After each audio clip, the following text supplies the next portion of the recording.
Good morning guys, morning walk muna tayo dito sa Sampaloc Lake sa San Pablo City. So San Pablo City is known for its 7 lakes at isa po siya ito sa mga lakes. So walking muna po kami dito, pasyal ng konti. Yan, ang ganda. Aliw na aliw po yung baby ko.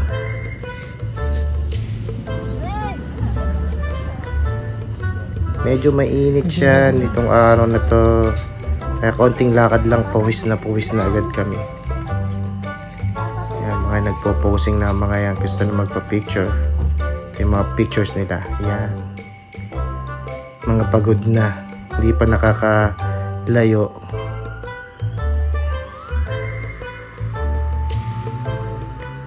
Yan. Ang ganda po ng scenery dito sa San Pablo. Kahit medyo mainit, pawisan. Yan, meron pang floating cottage. Ito nyo naman. Ang ganda.